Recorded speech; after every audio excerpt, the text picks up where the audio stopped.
Welcome to another edition of the Basketball Teacher Podcast. Our mission is to bring you discussions on a wide array of topics in the coaching world to grow players on and off the court. You can connect with us on YouTube, Facebook, and Twitter, and also reach us directly through email at basketballteacherpodcast@gmail.com. Now, here's your host, Coach Mike Hernandez. Welcome back, everyone. Thank you guys so much for joining us here for another episode. As always, wherever in the world you're listening to us from, whatever platform you guys are listening to us on, thank you so much for the support. Thanks for all the emails. Thanks for all the messages you've sent to me, to the show, all the suggestions that you guys have for topics and everything.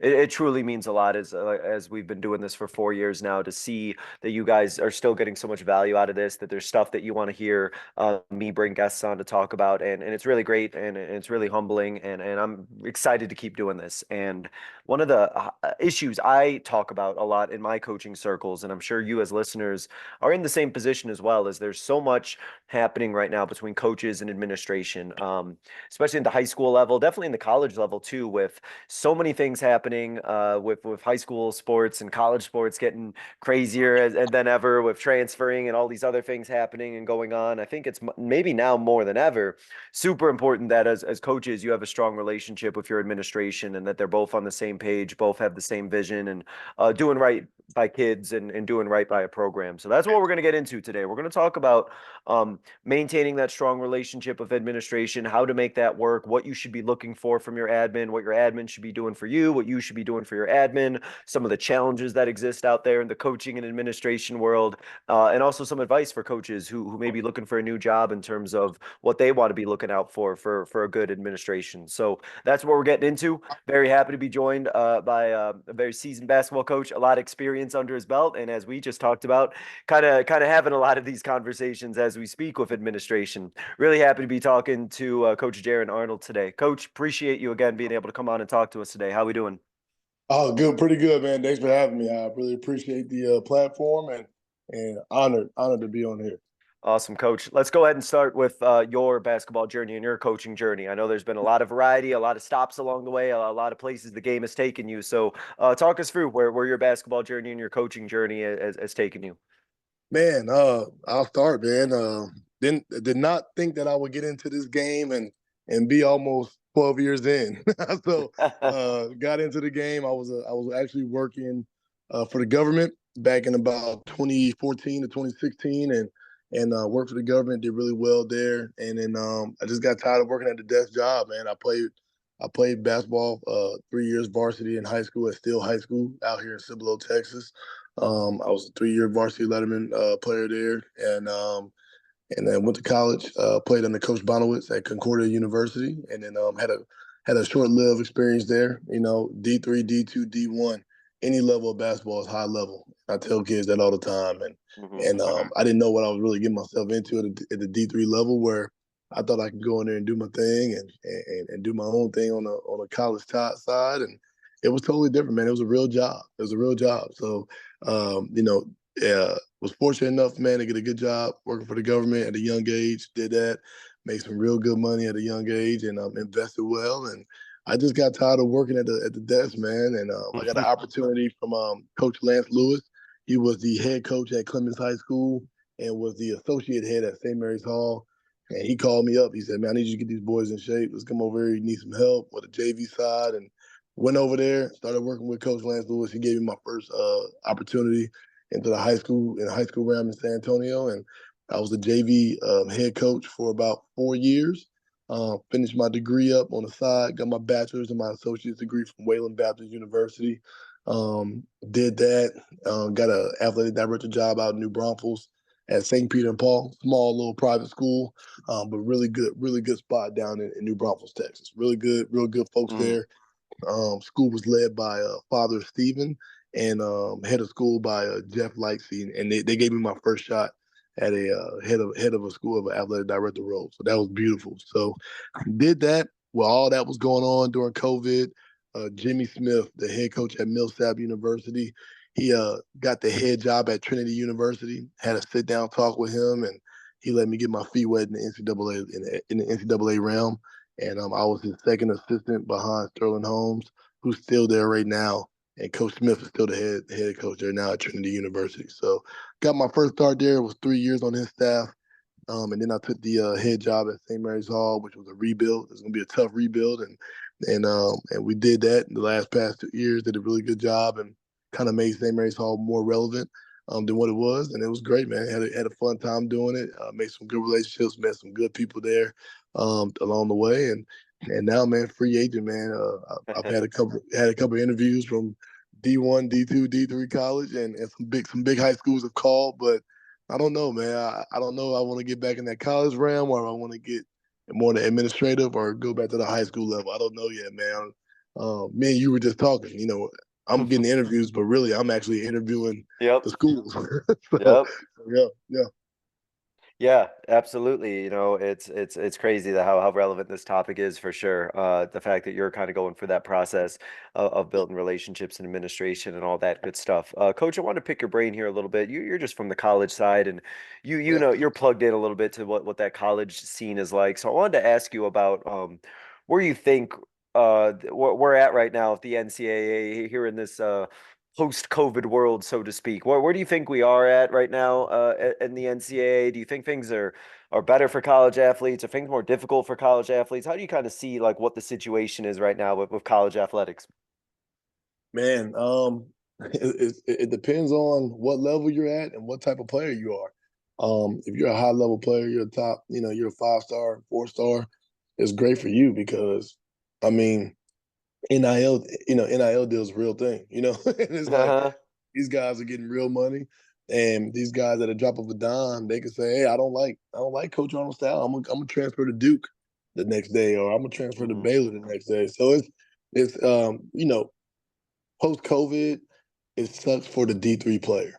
It sucks for the D2 player because now you're competing with guys that are coming from the D1 realm, coming from the NAIA realm, coming from the JUCO realm, where if I'm a senior in high school and I'm getting recruited by a D3 or a D2, 9 out of 10 times, man, if I'm a D1 or D2 or D3 coach, I can go in the transfer portal and I can go get a kid that's 21, 22 that knows the way of college ball and knows what a day-to-day life is, and I can go plug and play this kid quick. As far as a senior in high school, I don't know if he's ready for this move. I don't know if he's going to get homesick. I don't know if he's a plug and play guy in my offense. I have no film of him going against collegiate players, only high school players, Yeah. sophomores, juniors, and seniors. So it depends on what type of student athlete you are right now, and it also depends on where you're at in your career. I think it's pros and cons to everything, but there's going to be a loser and there's going to be a winner in any situation, and just got to make the best of it. As coaches, I mean, I'm gonna tell you right now, I've been on some staffs where we're licking our chops because we got a guy coming from the D2 level that can come down to D3 and be a plug and play right now, Yeah. and Put them right and in. then Yeah.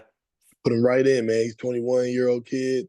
He's a red shirt, got a COVID year, played 1 year, good film, good body, good weight. He's a man. He's a grown man, and I don't have to worry about him understanding what we need from him on a day to day, as far as getting in the gym, putting in the extra work, meeting with our trainer, making sure that he's getting the proper treatment after practices and before practices, and some of these 18-year-olds, they come right on in, man. They're eating horrible, habits are bad, not sleeping well, not getting treatment after practice. Like, we got to teach Mm. all that all over again. So that's another aspect too, that the college coaches look at, especially when you're on staff, when you're recruiting a kid, and also, man, we're looking at the parents. Like, I don't think these guys understand. Like, we're not just looking at you, man. Like, you're a big piece of what we need and what Uh-huh. we're trying to do, but we're for everything we're looking at the whole family as a piece. How does mom and dad act when he gets subbed out? How does mom and dad act when he scores a bucket? How does mom and dad act when the other teammate scores a bucket and you're the guy that's not scoring? Like, are you cheering on for this guy? Like, these are real things that we're looking at, right? And behavior Right. off the court and on the court is just as key, as essential as it is for the student athlete as it is for the parents. So we're looking at a little bit of everything. So let me ask you as kind of a follow-up to that, Coach. What advice would you give to high schoolers who are maybe getting some college attention, or they might be thinking about that college move, they might be weighing what their options are. Well, what do you think those high schoolers, those 18-year-olds, need to be aware of or be doing to try and make an impact and actually get on the floor as a college athlete? Man, I'm gonna sound like a hypocrite. So it's a two answer for you. The first answer is if you get a offer, take it. Take it right now. You can't be picky. But then on the other end, every offer, every opportunity ain't for you.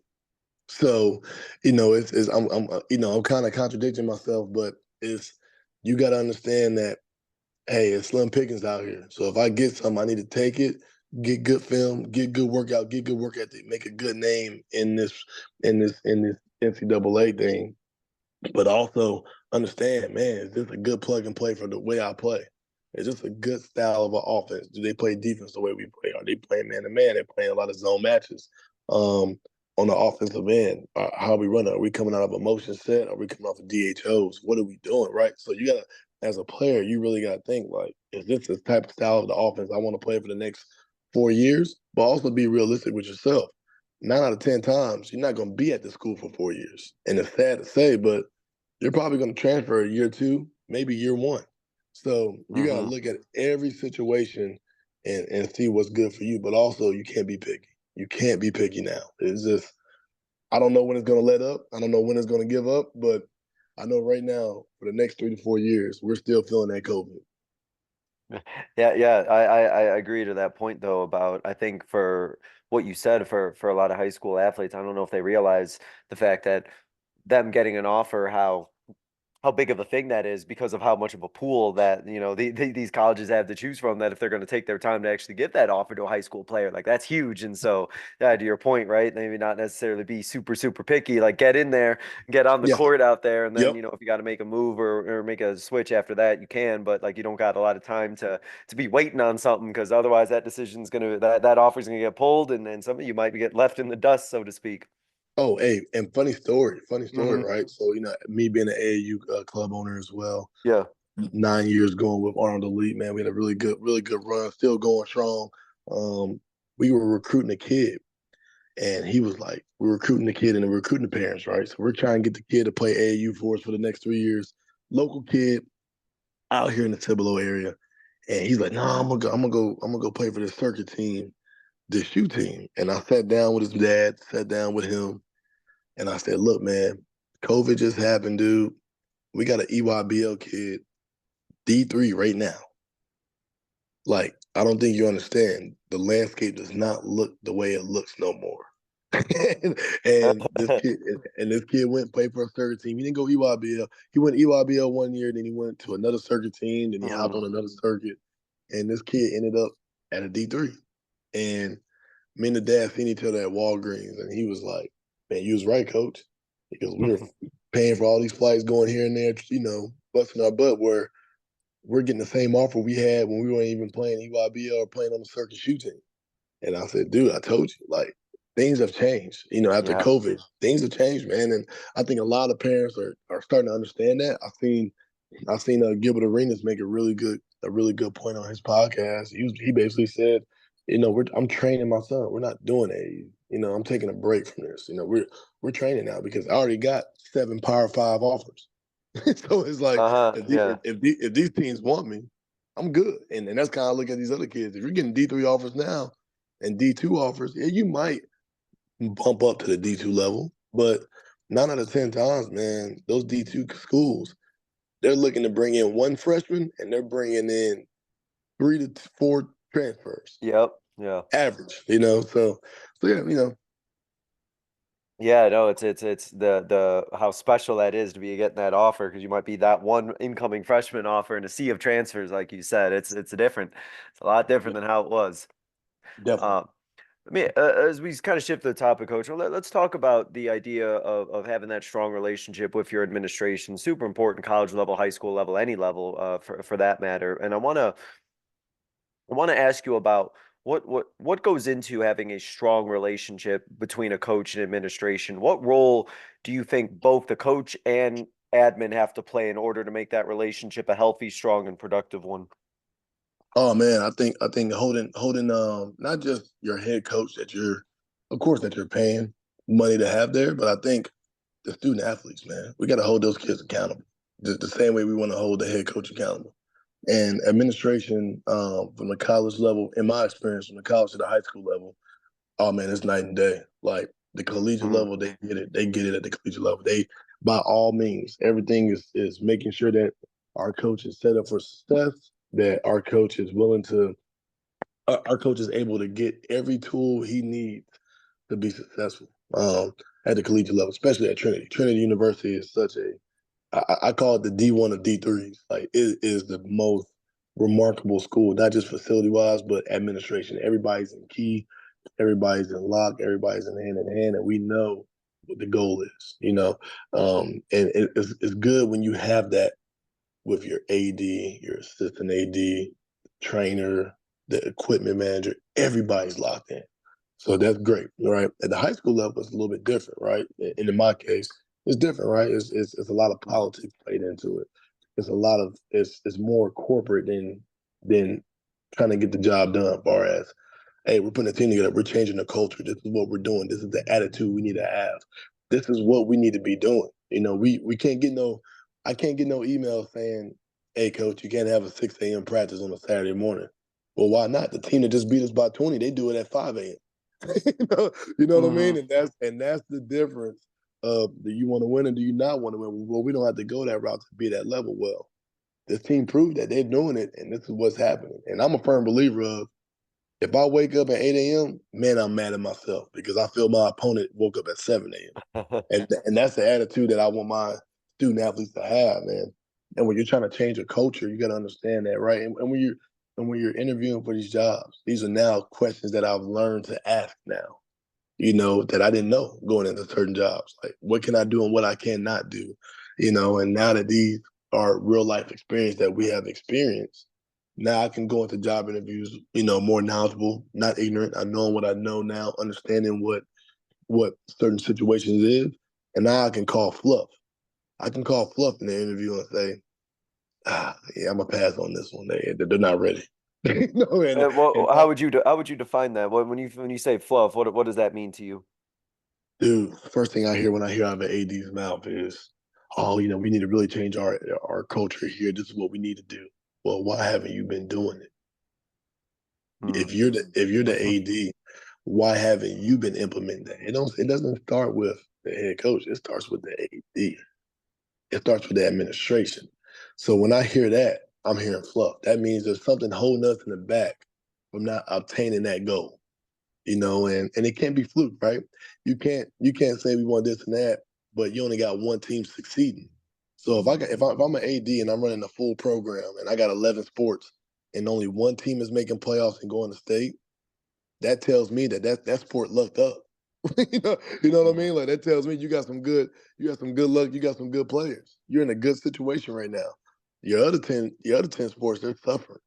Yeah. And you have to understand the fluff going in. If a coach tells me that and he has 8 sports succeeding and 3 are not doing too well, that means, okay, it's a personnel change. It's not a culture change.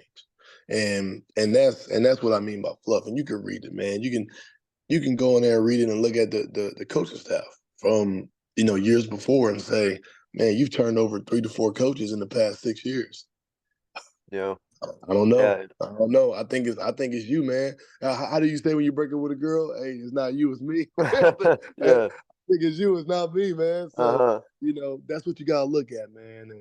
And you know, in these interviews, it's been beautiful for me to kind of just read the room because I've been blessed to be in a good financial situation. My wife does well. I come from a very good family where I can sit back now and kind of do the interviews and not be interviewed. I'm doing the interviewing, and it's beautiful now. I can sit back, make my right decision, my right choice, and put my family in a good situation moving forward. So When you are then on the opposite side, right? So you're in these interviews, you're not hearing fluff, you're hearing the things that are positive and the things that you kind of want to be hearing. What are those kind of signs? I know I'm jumping a little bit ahead of questions I was going to ask, but I think this is a good time to ask it. What are kind of those signs then in the interview that, okay, this administration is on it, they're supportive, they know what's going on, they've already built something good. What kind of signals in your head that, like, the administration is kind of on point and where they need to be? number one, I'm not worried about you throwing money at me. I'm worried about you throwing the same passion and compassion and the love in it, right? So Us coaches, sometimes it gets lonely during the season. You feel like it's just you and your staff only, and nobody in the school is grinding with you, right? Those early mornings in the winter, where you're getting up at 6 a.m. and it's cold, you're opening up the gym, it's just you and your coaching staff, right? You feel like, hey man, I've seen probably 2 teachers from this school come watch their student athletes come play, right? And you start thinking about these things, and I tell people all the time, like, what is the participation in school? Not student athletes, Mhm. faculty, staff. What are we doing? Are we doing jersey swap days with our faculty and staff with our student athletes? What are we doing, right? Like, are we not just investing the money, but are we investing the time? Are you allowing me to have a tournament, host a tournament here, so we can make revenue for the school, so we can make revenue for our booster club, for our fundraiser? Are you investing in the kids outside of this? Are you investing in my staff? Are you allowing me to go take my staff into coaches clinics year round? Are we able to do 1 or 2 coaching clinics through the year? Do we have the funds for that? Do we have the funds to host camps for our middle school? Because as you know, high school, where do you get your feeder from? The middle school. Yep, the Are we younger allowed? ed. Yeah, are we allowed to have these camps? So that's the type of talk that gets me intrigued.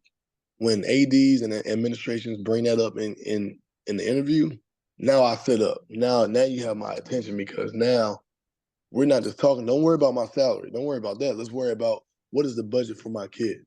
What can I get my kids? What can I bring in? Can I go buy a couple of shooting guns for our basketball team, for the men's and the women's program? Like, what are we doing to help our kids be better, 1% better every day? And that's the main question I ask ads and administration when I'm in interviews. How are you going to help my program be 1% better every day?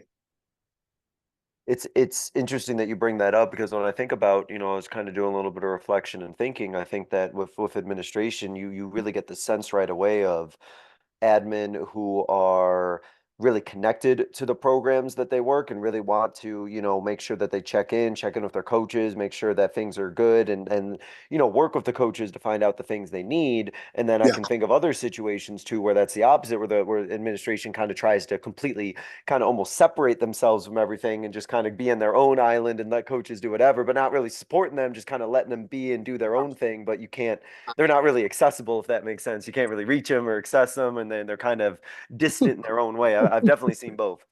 Man, I did. I tell the funniest thing ever, man. Hmm. Um, I was an AD where I was so accessible to my coaches when I was the AD over St. Peter and Paul, where if you needed something, it was easy to get a hold of me on campus. You knew where I was at. I was in the hallway. I was talking to kids. I was worried about retention. At private school, you have to worry about retention, because they're Hmm. paying their way to get there. So I'll make sure I was in the hallways. My favorite line was, "Hey man, everything all right? You good? You good?" Checking on every kid, and when you're at certain schools where the AD's in more meetings than he is out on the field, the court, or in the hallway with the kids, you're not accessible, man. And that's another thing that I ask. I'm like, hey, can I text you and get this answered within a 5 to 10 minute range? If it's a no, and you don't have the authority or the power, we have a bigger problem. we we have a bigger problem, and that's what I mean by, is the school backing us? Because not backing me, the head coach. Are you backing my AD? When he Yeah. asks for something, do we get an answer in 24 hours, or do we got to wait 7 days on a vote and this and that and that? Like, no. Like, I tell you right now, I bet you right now, Coach Peavy, if he asks for anything in Duncanville, 9 out of 10 times he's getting it, because Hmm. he has that support, and that's and Yeah. that's the level of it. So yeah. Yeah, yeah, no, no, 100%. I agree. Let me ask then, as we kind of think about the season itself. So okay, so you're in you're taking a job, right? And you're in the season. When you're in season situations, now what should the expectation be? What should that relationship look like while the season's going on between that coach and the administrator? What should both sides be expecting from each other? Man, I tell people, don't give me the check off treatment. I call it the check off treatment. I don't want to see you at one home game on senior night. I don't want to see that. I don't like. I just don't. To me, that's not genuine. That's not like like that's horrible. I don't want to see you at one away game because me and the coach probably don't get along, and it might be a hostile environment, or it's close to your home. No, man, like let me see that love, man. We traveling 2 hours out.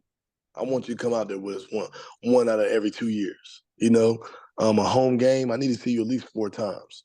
I can't have you missing, and that's with everybody, not just my administration, not just my AD. That's my fellow peers that I'm working by next to side by side every day. Like I want to see the science teacher there at least 2 or 3 times a year. I want to see the math teacher there 2 or 3 times a year. I want to see the English teacher there 2 or 3 times a year at my games at home. And I think once you build that culture, man, dude, I went to Steele High School, man, where we played a Friday night game against Clemens High School. Dude, standing room only, man. Yeah. Like it was one of them things where the teacher stayed. No, it was a night. We're getting Whataburger. We're bringing the Whataburger into the classroom. We're eating dinner at 5 p.m. in my classroom, and you're walking down there to go support these boys. And that's what it was about. And you miss that, especially when you go to especially the D3 level. Sometimes we're lucky to have 100 people in the stands at the D3 level. But Yeah. A little different. yeah, at private school, man, you can win state and have 40 people in the stands after you won state at private. Nobody really cares about the tap side too much, right? You gotta build that culture on the taps level, man.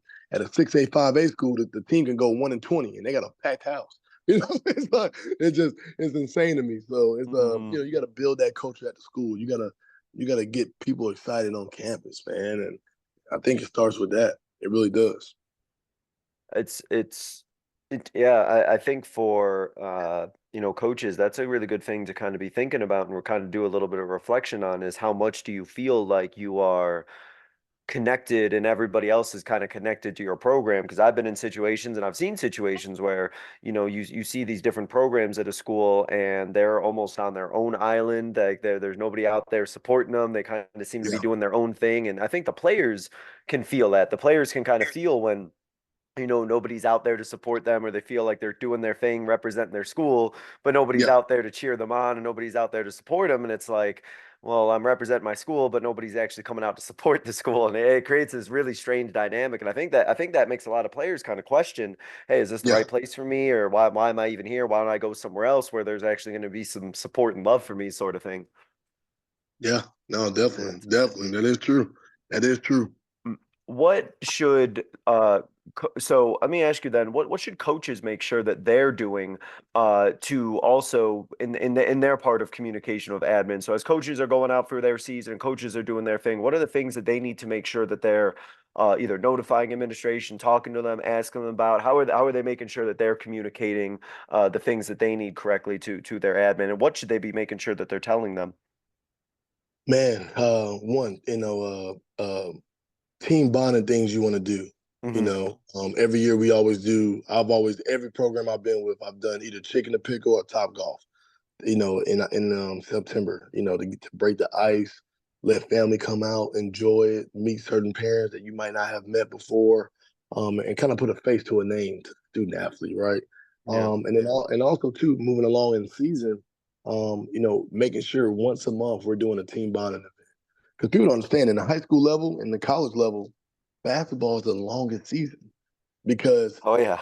we're starting preseason in October. Hmm. You're going into November, which is usually tournament time. November, December is tournament time. District is right before Christmas, going in to New Year's, and then playoffs is right around Valentine's Day, all the way to spring break. Hmm. So I tell people, man, we're a 6 month span. We got the longest. So I'm gonna see your kid more than you're gonna see your kid.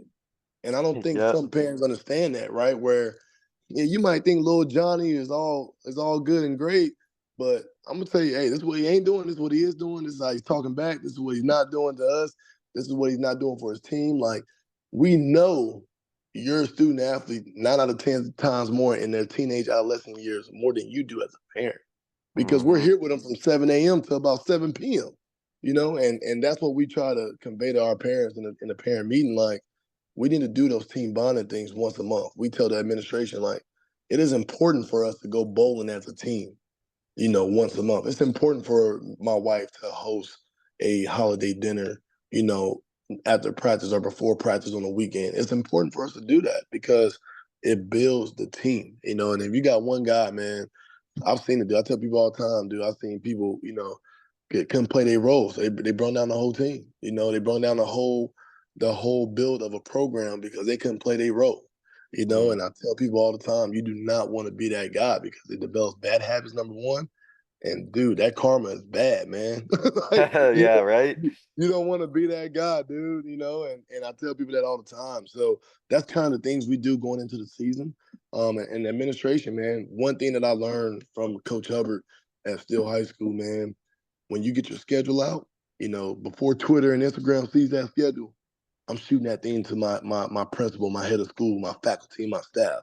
So there's no indication that you can't say you didn't know when a game was or when it was or where it was. You had first eyes on it, and that builds that, like, hey man, I just need you guys show up, just show up, you know. And these student athletes, man, it means so much to them, dude. It means so much to them to see their favorite teacher in the stands, and even to see the principal there, man. It means so much, and you know, and I'll tell the principal, hey, these couple of games right here, these are big games. It'd be good if you come to these. These other ones, we're gonna win by 15 or 20, so you can kind of chill on these. But these ones right here, these are rivals. Like, it'd be good if you to show up and show your face, you know, and it goes a long way, you know, and it just helps the program, man. It shows that the school's all in.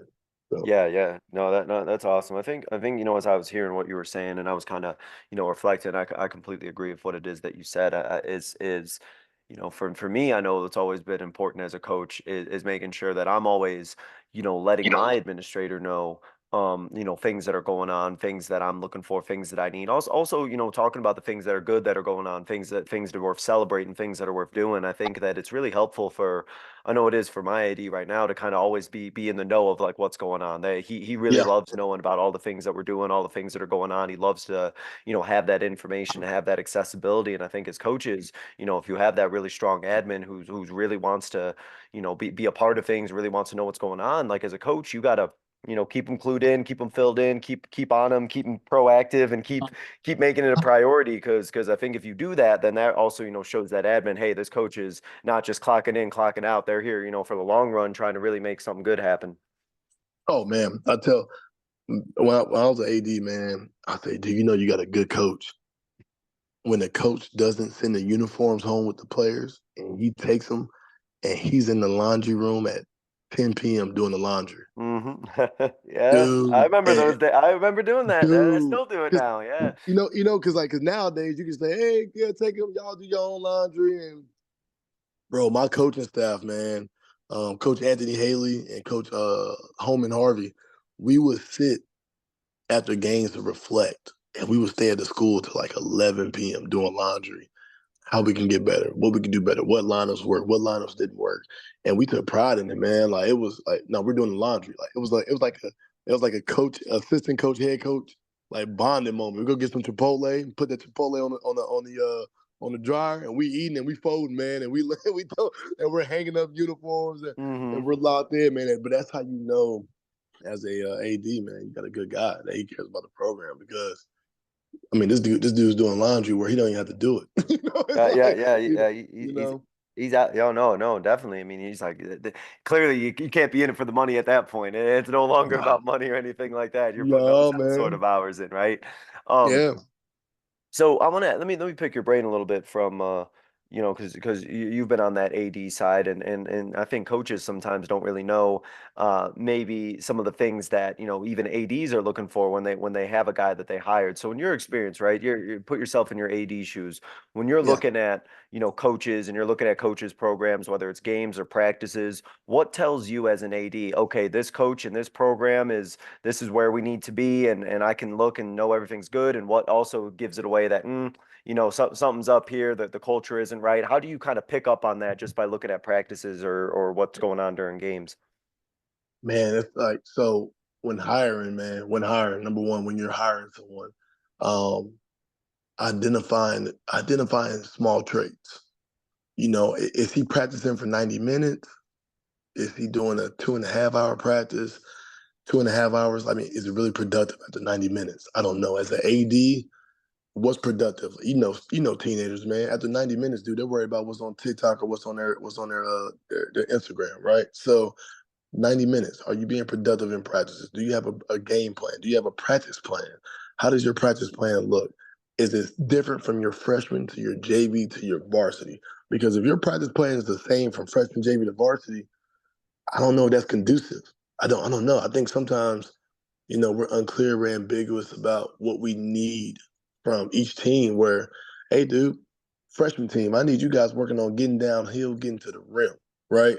I need y'all working on a zone matchup man. Hey, JB, you guys got the zone matchup man down, but you're horrible at man-to-man switch off. Let's work on that, right? Like, how does that look? And then also, when he's hired, if I walk in, man, let's be honest. It's a lot of good coaches where it ain't his fault that the coach was bad. It ain't his fault. It's what's being allowed at the school by administration. So as an AD, you got to take a little bit of that on the chin and say, man, okay, let me come in, let me try to make sure that not only am I helping my coach, but how am I helping the whole athletic program in season going through? And that's what I look at, man. When I'm hiring, I hire my football coaches. How are we looking? Are you looking to bring in preseason in August, 2 weeks before the game? Or you got guys up here in June, man? Like what are we doing? And that's the key. How does our cross country team look?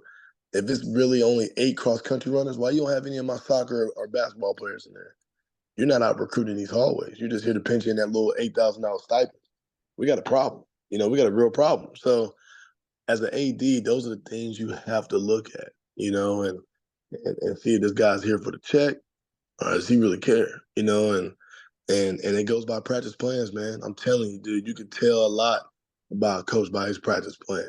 Because if I take your practice plan on day 1 and I randomly pop up on day 17 and it's identical, that means you are not putting in any effort or any work. You're just here. You're just here, man. So, and also, are you watching film at the high school level? I heard a horror story from one of my AD buddies that his basketball coach watched film one time all season. And I'm like, wait, what? I'm like, wait, what? Like, and I'm not gonna say no names, but it's like, dude, wait, what? Like, they didn't watch film. And I heard another fascination was this coach did not believe in Saturday practices. I was like, wait, what? Are you serious during basketball season? Not even shoot around? like, no, we're gonna do Saturday practices. I'm like, okay, that's an interesting hire, but all right, but it's just little things like that you pick up on, and and also I look at everything, man. I look at the family. I look at your partner. Is your partner gonna be okay with you being up here supporting the volleyball girls team at a playoff game? When you got a family at home, are they gonna be up here with you? All that, man. Is he bringing his family to the middle school volleyball and basketball game? I'm looking at all that, and that's when you got a guy that he's gonna go 100% for you. Not just you as an AD, but as a program. He cares about it all. So that's what I Yeah, look for. something you mentioned that I think is really important, especially for those listening who are maybe they're who are listening who are coaching at a spot that they don't work at.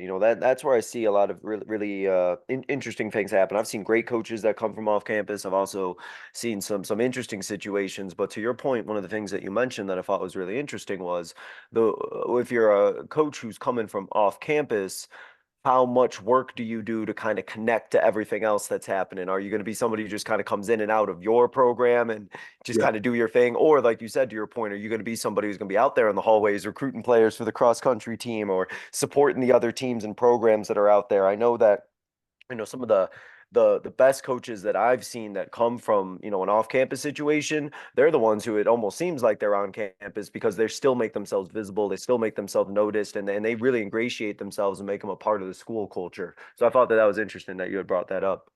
Oh yeah, I tell, and one of my main rules for my coaching staff and my players, I tell my players all the time, if our mascot is a warrior or a knight, and we're at the school we're at, I bet not ever see you wearing another school's gear. I bet not ever see you wear another opponent, another high school gear. I don't care if your sister, your cousin, or your mom went there. I don't care. You represent what we wear. Because I was told this, and I'll never forget this. Drew Scott, he at Baylor, he seen one of his guys wearing a UCLA shirt, and he goes, "Man, that's funny. I haven't seen a UCLA player wear a Baylor Bear shirt." And he's like, I don't see these guys wearing our stuff, so why are you wearing theirs? And I've always been big on that. Every time, any campus I was on, I made sure that not just me being visible, but being visible in our colors, wearing our mascot, wearing our logo, wearing our team name, being very proud to be the school that I'm at, and I'm a firm believer in that, man. My first day on the job, I tell them I need 20 shirts. I need 20 shirts. I need 10 polos. I need 10 dry fits. Let's go. I need to make sure that I'm geared up. So when I go to Walmart, I go to HEB, they know where I'm at. I'm in recruit mode all the time. you know, and, and Yeah. um and I tell them that, man, and I tell our boys that, dude, we got a team store. I need you getting 5 shirts. You need one for every day of the week, and that's my main goal. If you ain't got it, we'll figure it out. We'll find a way for you to get it. But you need to be proud where you're at. And you need to wear what you got, and that's why I'm a big, firm believer in that. With my coaching staff, everybody, I make sure my guys get geared up everywhere I go.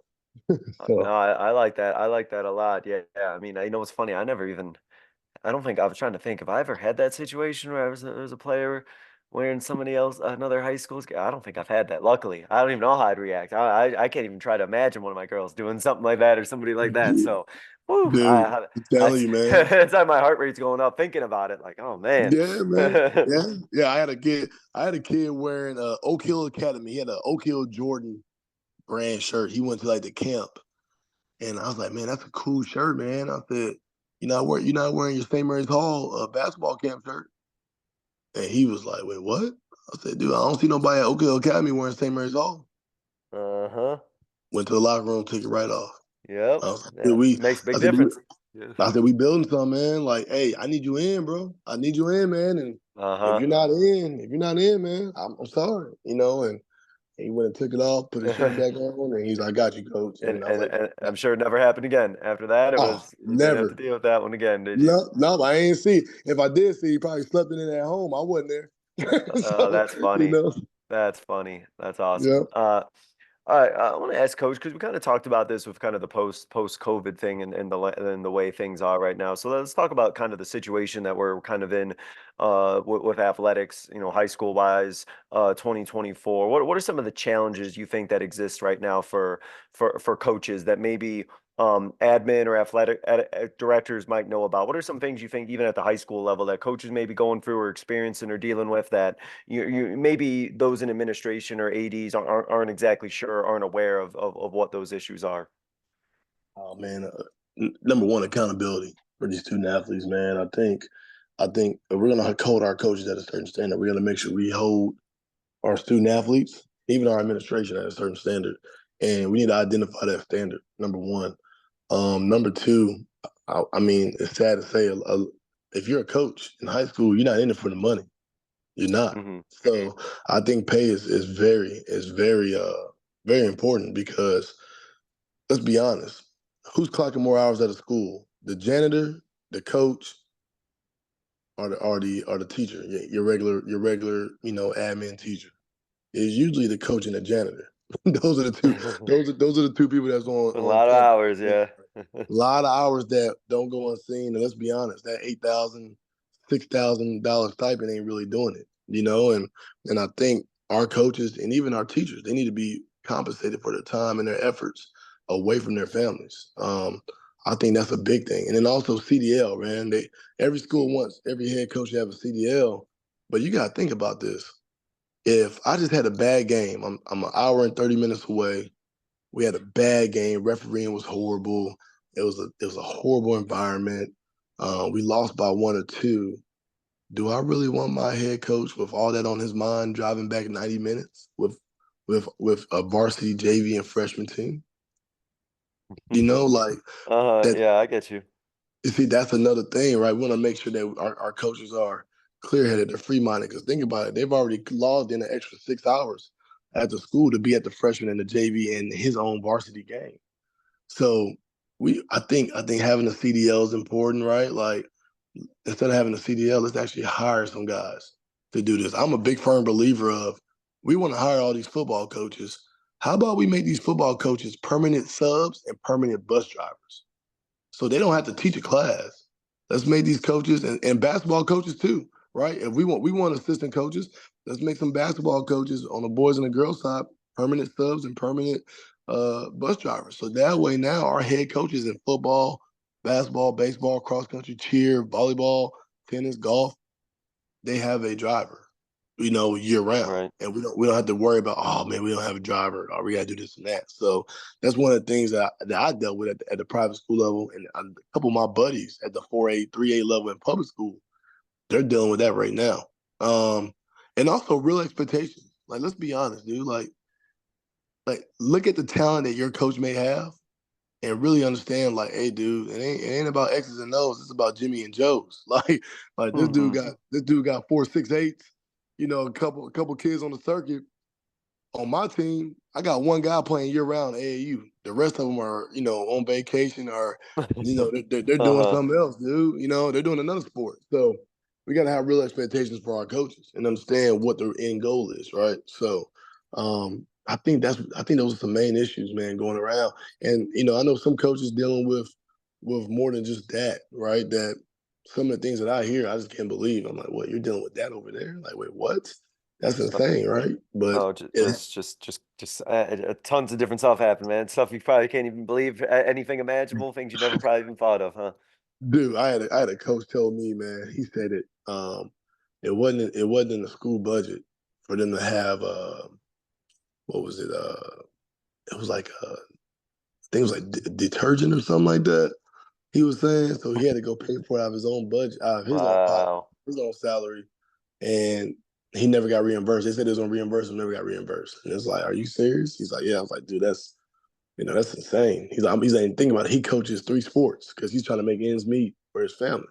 So he's not just watching one season of uniforms. He's watching like, fall, winter, spring, Wow. freshman, JV, varsity. It's like he's going through detergent, man. So yeah, man, it's a lot of things that you just wouldn't understand or you wouldn't believe, right? Like, I'm pretty sure you've heard some things and you're like, whoa, but I've heard some things and I'm like, whoa, like it's crazy. So Yeah, it's I've heard everything. I feel like I've heard obviously some really great stories, and I've also just seen some stuff where, to me, I think the hardest part is, and I'm sure you've seen this or know this too, is, and I think this would be my big message to administration is, I know because I've been around and I've talked to plenty of admin, I've worked with plenty of admin, as I can tell the administrators or the athletic directors who express clear favoritism towards one sport or the other, who dismiss one sport or the other. And I think as somebody who's involved in girls basketball specifically, I hear the stories from,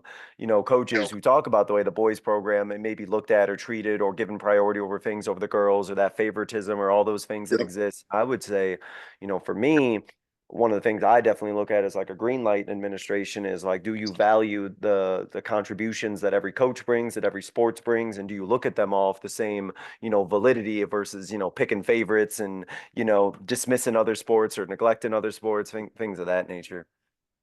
yep. No, that's true. I mean, that's one thing when I was an AD, our biggest thing was we were trying to bring lacrosse Hmm.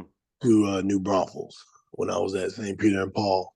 So, hopped on YouTube, went to a couple lacrosse games over the weekend, and I educated myself because I didn't want to be ignorant in it when I sat down. And I try to get this sport pushed. I'm a basketball guy, man, but dude, I was at every baseball game. You would have thought I was a New York Yankees fan, bro. I was at every Uh-huh. baseball game because I had three of one of my basketball players in there, and they were like, Coach, we better see you. I'm like, got you, man. Let me go get my kid. Let me go get my son. We're gonna drive over. We're gonna go watch you guys play. Mhm. And it was one of those things where, like, if your AD is showing the same effort in his sport and every other sport, dude, and not just on the male side, the women's side as well, right? Like, how are you showing interest to one, side of gender? Like, no, I want to make sure that, hey, dude, I'm gonna go support my girls. I'm gonna go support, the girls basketball team the same way I support you guys. Matter of fact, we're all gonna go. We're going as a team to go support our classmates because they're busting their butt. They're running those down and backs like you are. They're traveling the same amount of games you are.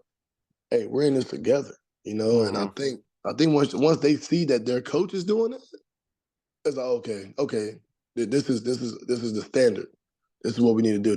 Once they see the AD doing that, this is the standard. and it's Yeah. clutch, man. I went to a golf tournament, dude. I sat in the golf tournament. It rained 2 years ago. It rained, and I'm sitting out there, and I never forget, man. He got a birdie, dude. And I don't know too much about golf, man, but I'm jumping and screaming, and You're everybody's just looking out at me like, there, dude. They're like, shh. I'm like, oh, okay, my bad. But I'm out there getting pumped. Like, let's go, yeah. Preston. Let's go, man. And yeah, it was fun, man. So you gotta be that guy. You gotta be that guy. You gotta be that leader. Yeah. You It just means gotta so be. much to him. Yeah. Yeah, you do. You gotta be so invested into Yeah. the school and the athletics to where you live and breathe it, man. And that's what it's about. Oh, no, I love that. That's awesome. I'm picturing you now out there cheering. Everyone's maybe politely clapping at a birdie. You're out Yeah. there Yeah, man. cheering I and never yelling. forget, man. It was raining, dude. My wife was like, "What are you doing?" I'm like, "Hey, I'm out here cheering my boys on, man. Let's go." That's awesome. That's great. All right, Coach. I want to ask you here as before we hit our concluding segment. You're big in the interview cycle right now, and then a lot of people listening are too. And so they're going to be sitting down having these conversations with admin. Like I said, they're going to be interviewing the admin just like the admin are interviewing the coaches. So what advice would you give to our listeners right now about to be sitting in on those interviews? What should they be looking for? What are the green flags? What are the red flags? What are things? What questions should coaches be asking? What should they be looking for so that they know, okay, this is a good fit or nah, this isn't really going to be it? Green flag, rebuild.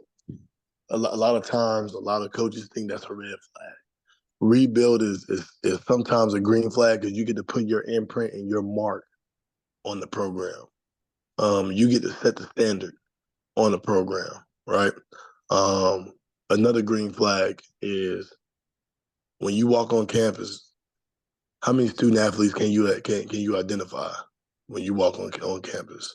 That's going to say a lot about the school participation, and about how the school is showing athletics to the student side, right? Not just, oh, you're an athlete, no, you're a student athlete, right? Um, Another green flag is first question I ask, what is my budget? What is my Mm. sports budget? What can we do? Um, and my last green flag is I always ask, what what is the expectation of my program for you as a school? And 9 out of 10 times they're gonna say numbers. If the AD or the administration says we are gonna win by not the wins and losses, but by the participation in numbers in the first beginning stages of your program, dude, that is a green flag. Because all you gotta do now is recruit your butt off in that hallway. You know, um, red flags. Red flags is, man, you're the second or third coach in the last 5 years. Ugh, I don't know. Now I'm looking up these coaches and I'm having a conversation. Every job that I've took, I've always reached out to the previous coach.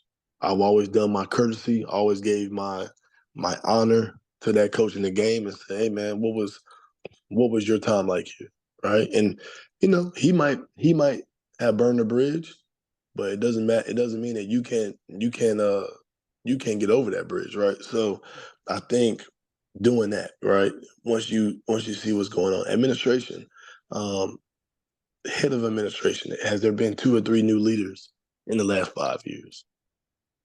Athletic director, same thing. Is this their third athletic director in the last 5 years or 6 years? Like we may have a real problem, right? So these are the things that I look at. And then facilities, man.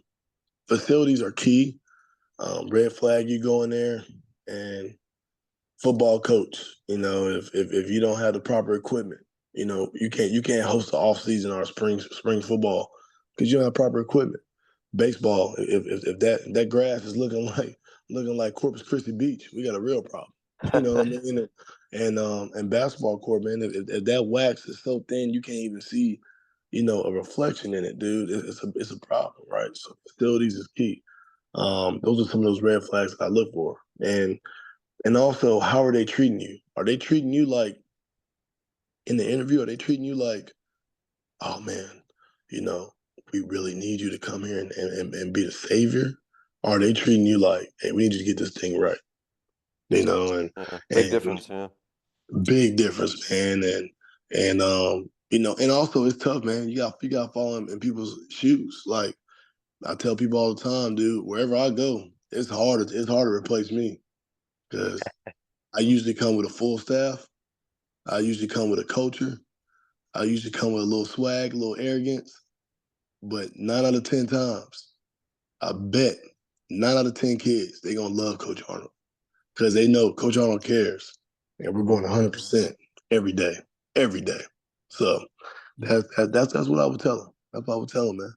Yeah, yeah. The kind of like to your point, that's such a big, key that I think the way that those the fields and the way that the courts are treated and the way that things are taken care of, because like I can walk into a gym, you can walk into a gym too, and look at the way things are maintained, or those attention to details, or the way that things are organized or set together, and you can kind of say, okay, this is a priority, this is something that's taken care of, right? Or you can see that neglect, and maybe it doesn't look like that from far away, but you start looking at, the way some of the things are set up, or the way the floor is looking, or like you said, the way that field's looking, you're like, wait a minute, if there's not this attention being given here, where else Yeah. is there not being attention given to? And that's kind of a little suspect sign there. Once you start to see those little things, they add up pretty quick. Hey, I tell people all the time, man. I mean, that could be an indicator too, but also don't be fooled by the all the glitz and glamour and what Very all we true. got. Yep. Don't be fooled by, oh man, we got 2 to 3 gyms and we got couple guns, we got a couple pitching equipments, we got this, that, we got 10 tennis courts. Like, nah, don't be fooled by that because you got all that. If you got more tennis courts than you got district champion banners, that's a problem. Yeah, yeah. See, I mean that's the other thing too. No, to your point, as somebody who, I see a bunch of gyms, and sometimes I look at some of the facilities at some of these programs, and I'm like, man, if you just look at the facilities, you'd think these were, state contenders, right? State Yep. champions every year. But then you look up at the rafters, and you're like, it's kind of bare here. Like, what's going on? What's kind of happening, sort of thing. So yeah, Dude, no, I'll tell you, man, I'll tell you one of my last jobs, man. The last time our program won some, I think I was 1 year old. yeah. And I'm like, dude, I'm 33, bro. I'm like, it's been 32 years, man. I'm like, all right, y'all want me to turn water into wine, all right? So I was like, That's we'll funny. figure it out. But yeah, man, yeah, Yeah, definitely. you never know, right? And hey, to the other end though, I've been to some old gyms and some things that haven't looked like they've been updated since I was born in the early '90s, and they're still hanging up, banners every year over there too. So, Yep, you know, yep, yep. yeah, yeah, for sure. Awesome, Coach. To wrap up, Coach, this has been great. There's a couple questions I ask every guest, so I'll go ahead and start with this first one, which is thinking back on your coaching career. So, if you think back on your coaching career, what is a moment that you went through, you experienced in your coaching career, that you think by sharing it, our listeners would be able to learn from? Man, hiring the right staff, Hmm. um, hiring someone you can trust, right? I do a pretty good job of hiring, from back down to bottom, the right staff, but also it's all about can you trust that guy? Can you trust that girl? Can you trust that they have the same intention you have to make it better than when you left, right? And also, man, your assistants, dude, they gotta understand, man, this isn't their time yet. You never want to outshine the master. So you want to make sure your input is given and is received, but understand that, hey, dude, your input might not be used for today or tomorrow. It might be used next week. It might be used next year. It might be used when you leave my program. You never know, but understand that you are someone I put into trust and someone I need you to kind of follow through on. Um, that's a key thing. That's a real key thing. Choosing your staff wise is really key. Yeah, kind of to the point of things that pass that eye test. It's been really fun, this past summer. Right now, even going and playing a bunch of programs and seeing a bunch of ones, and it's really interesting and really cool to see those programs that are always contending, those programs that are always doing really well. It's like I see 4 or 5 coaches out there. You can tell that they're all kind of locked into each other. I'm sure they disagree and they have those conversations, in private, but man, when that game's going on, like you can just tell, like everybody's locked in, everybody is bringing high energy, and it's like that's a united staff right there, and that's part of the reason Yep. I'm sure why they're successful as they are. Oh yeah, yeah, and also sometimes less is more. Mm-hmm. Less is more, man. I tell people all the time, dude. Like, hey, you got 5 coaches and one's coming in late every time, and he can't make away tournaments and away games. You're gonna Why need the 4 hell you coaches. got him? Yeah, man. Hey, put me down to 4-3, baby. I don't need you. You know, and then Yeah, yeah. you try to bring your input in, but you've missed half the season. Mm-hmm. How Yeah, can you you? don't How even can know what you we're put? doing anymore. You don't even know what we're doing no more. You've been seeing the negative or the positive, but you ain't been here for 50%. So Uh-huh. yeah. Yeah, yeah, absolutely. Yeah, yeah. If they're not doing what they need to do, man, you got to make that choice for sure. Awesome. Definitely. Coach, to wrap up, I give kind of every guest what I call like a 60-second soapbox. You can go over 60 seconds though. I'm not going to time you. But it's kind of like your platform to get out like a final thought, a final message, kind of something that you want to close with to leave the listeners with. You can take it any basketball or coaching direction that you want because it's your soapbox, coach. So I'm going to go ahead, kind of let you take the floor from here and let you go have it. Man, Coach Jahrrend Arnold here. Coach with passion, coach with heart, coach with pain, coach with positivity, coach with love, coach with so much grace, and grace of knowing that every day we gotta get 1% better, 1% better, and also make sure that you always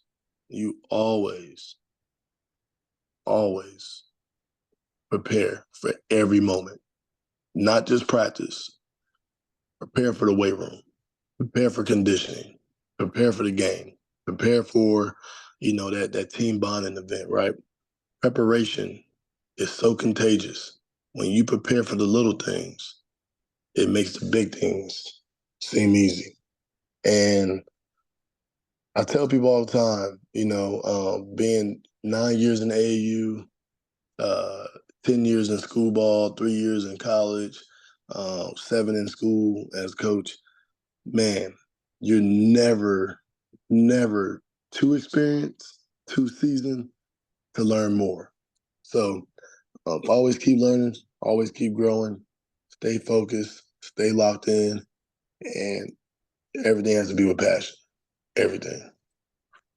Hey, Coach Arnold, man, I really do appreciate you coming on. It's been a pleasure. There's a lot of really cool stuff for listeners and myself to just reflect on about admin, coaching, making sure that relationship's right, green flags to look for in jobs, ways that we can strengthen that relationship, things admin can do, things coaches can do. And man, I wish you all the best. I know that you're in the process. I'm gonna say you're interviewing for other admin. You're interviewing admin right now for the job that you Man, want. So good luck with your interviews, coach. And I know you're going to dude, land in the right spot and you're going to hit the ground running. So again, Coach Arnold, really appreciate you coming on. Best of luck wherever you end up and whatever decision you make. I appreciate you. Thank you so much. You have a good one, and everybody be blessed. Thank you guys so much for listening. This was another edition of the Basketball Teacher Podcast. We'll see you guys next time. Thank you for listening to another edition of the Basketball Teacher Podcast. Make sure to connect with us on YouTube, Facebook, and Twitter, or reach us directly through email at basketballteacherpodcast@gmail.com. Take care, be safe, and we'll see you next time.